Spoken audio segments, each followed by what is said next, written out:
Rob Zombie's Halloween was a real shocking surprise. Definitely a fairly good remake and what have you. Now, what about the sequel? Does it still deserve the hate after 15 years? Or am I going to have to give this film a little bit of good old fashioned Big D justice? Find out right now as I re review Rob Zombie's Halloween 2, which is celebrating its 15th anniversary this year. Big D's Entertainment Rankings and Reviews.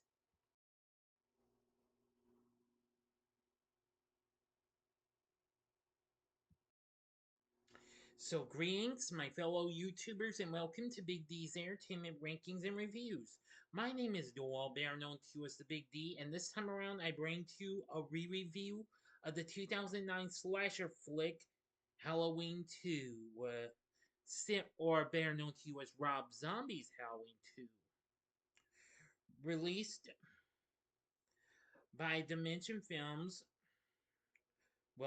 through the Weinstein Company, and directed, written, and produced by Rob Zombie, a sequel to his Halloween remake from 2007, and the 10th overall installment in the Halloween franchise. Scout Taylor-Compton, Malcolm McDowell, and Tyler Mane are back in this film, along with Sheri Moon Zombie, Brad Douriff, and Danielle Harris. In the film, Laurie Strode is trying to capitalize on those events with a new book, and Michael Myers as he seeks to reunite with his sister. The film was released on this day, August 28th, 2009. Henceforth, today is the 15th anniversary. But this film got even more dissed than its predecessor, though. And it also went on to, in a way, factually underperforming at the box office, only making not quite as much. Now, if you didn't see my re-review of the first Rob Zombie Halloween film, you can see it by clicking on that card there. And you can go to it and check it out in case you might miss it or if you want to see it again.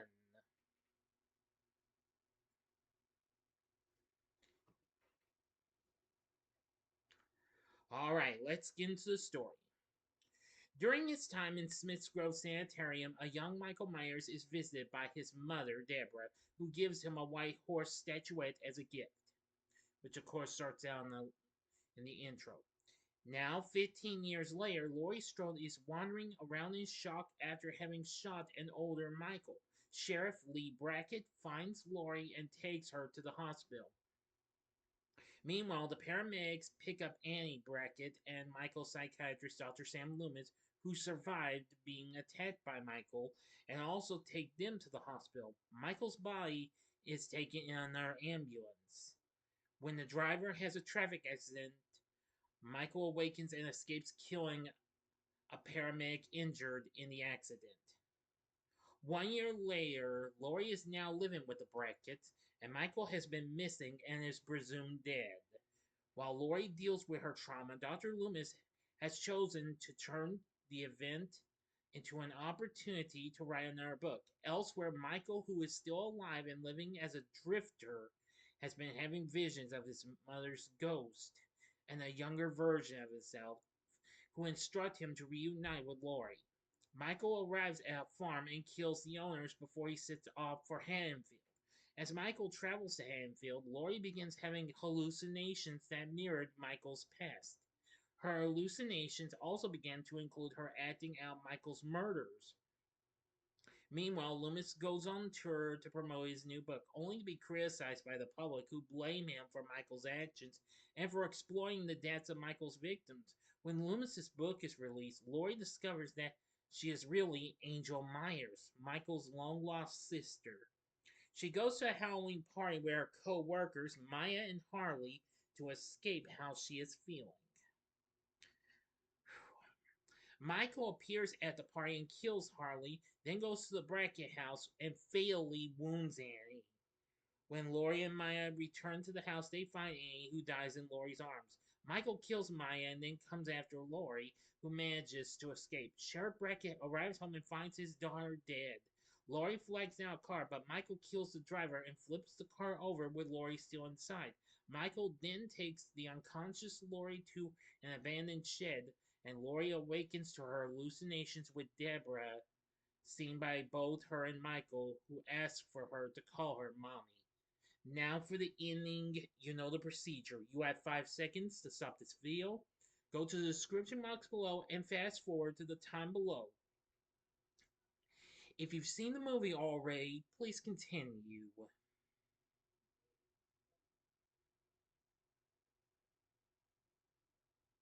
Okay, you've been warned.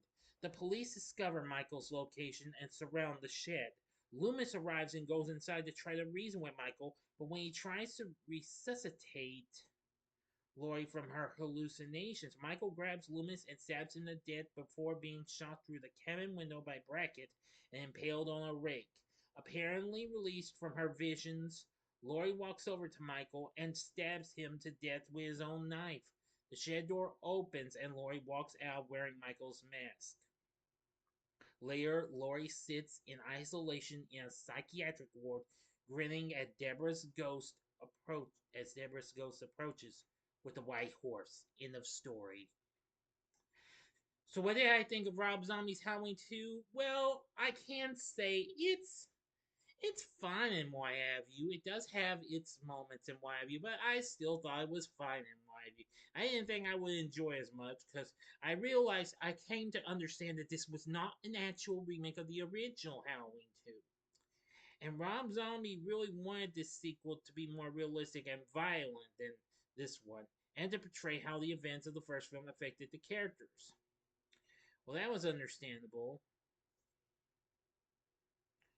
They had Tyler Bates do the score for this.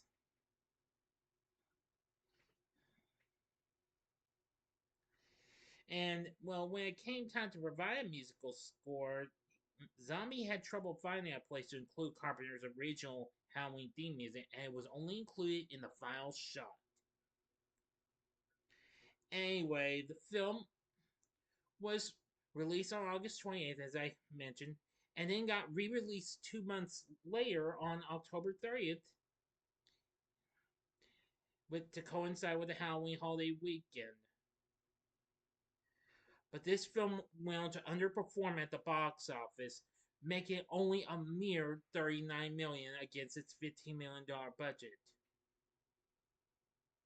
Rob Zombie declined to return to film another sequel, and what would have been Halloween 3D, which would be canceled in 2012. This would also be the last Halloween film to be released through Dimension Films. And almost a decade later, we would get a direct sequel to the original, a real one, in Halloween 2018, produced by Blumhouse and distributed by Universal. I am going to say it was kind of a strange film of a sequel, but it does have its craziness and all that jazz and why, yes, it does get a little crazy and what have you, especially with its lines and what have you. But I sort of can defend this film in ways, though. Anyway,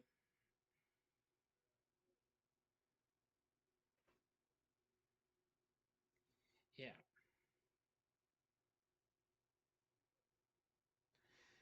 Anyway, the film sets at 23% on Rotten Tomatoes, saying Zombie shows flashes of vision in the follow-up to his Halloween reboot, but they're smothered by mountains of gore and hackneyed brutal violence. Metacritic has a score of 35 out of 100.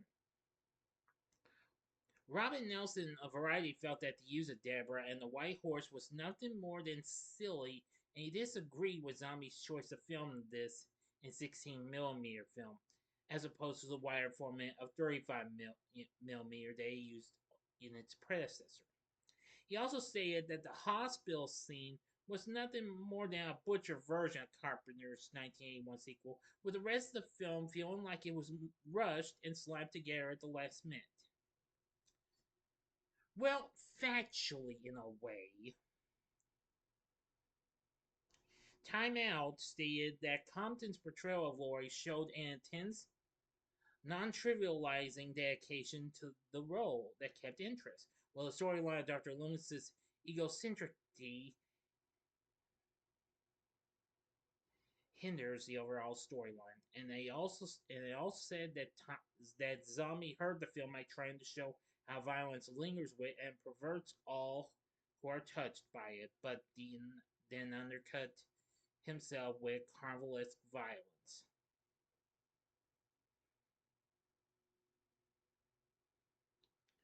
Yeah,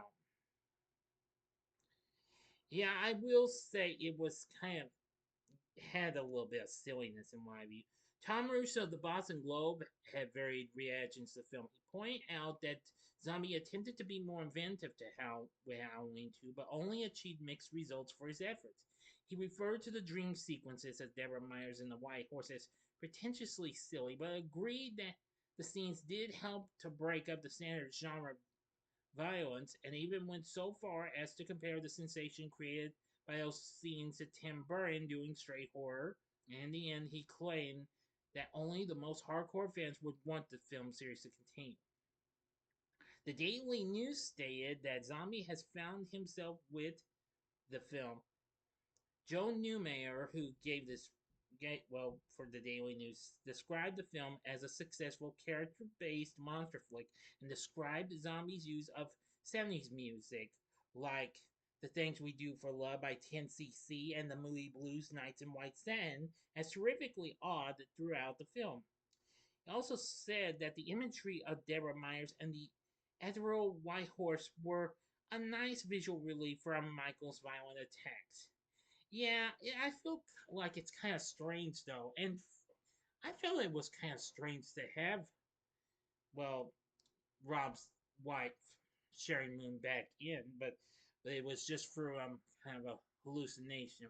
Well, I mean, kind of like a, well, you get what I'm saying.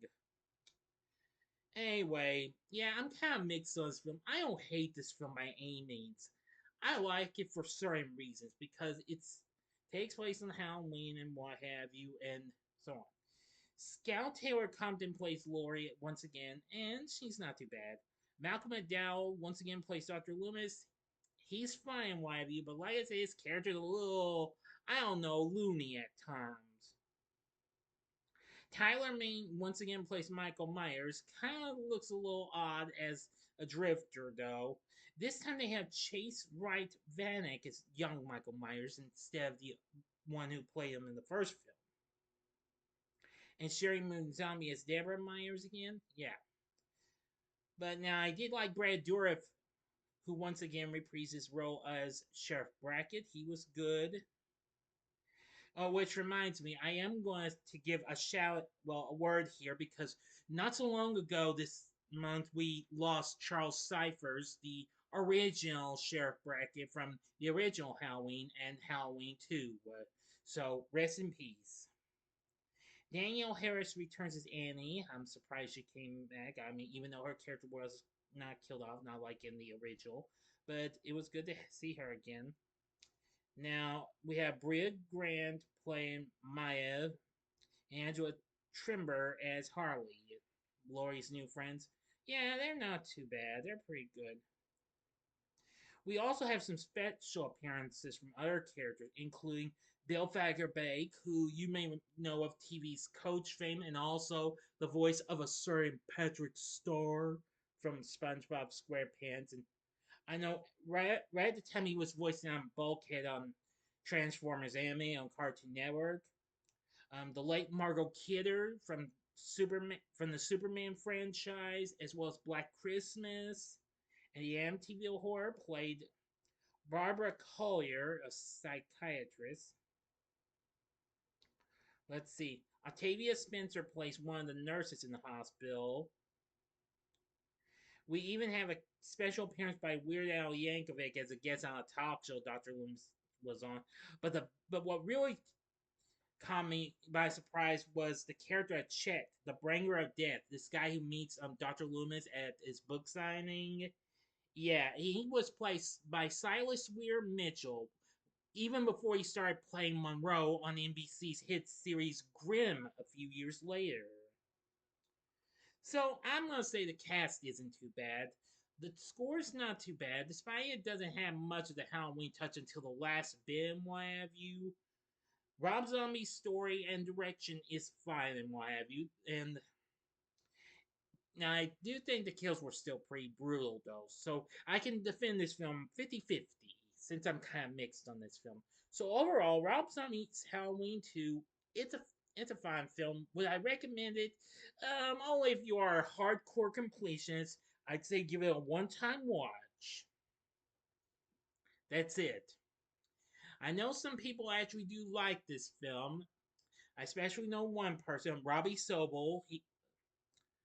Um, um, who I know I haven't heard much from him in the YouTube environment for some time. I do, well, I still get to talk to him or see his post on Facebook. But he's gonna know that I managed to defend this film as best as I could if he ever watches this. So anyway, yeah, give Halloween 2 from Rob Zombie a one-time watch if you are a hardcore completionist. Okay. So, what did you think of Rob Zombie's Halloween 2? Let me know in the comments section below. If you like this video, click the like button, subscribe, and be a part of the Big D Nation. Continue to help support my channel, make it grow, and make the views grow. And we'll have another video coming up for you soon. And it's gonna be a bit of a surprise. Won't tell you what it is though, but it could be another review, it could be something else. Just stay tuned. So, if you like this, consider checking out my re-reviews of these other films in the Halloween series. In the upper left-hand corner is my re-review of the original 1978 classic itself. The upper right-hand corner is my re-review of the original Halloween 2 from 1981. Or if you would like maybe a real little bit of a better type of a Halloween film of a sequel that really is underrated, see my re-review of Halloween 4: The Return of Michael Myers from 1988. And the bottom right hand corner is the button you can click to subscribe. If you like rankings and reviews on movies, TV, music, video games, etc., then I'm your guy. Thank you for watching. Until next time, I'm the Big D saying, see ya.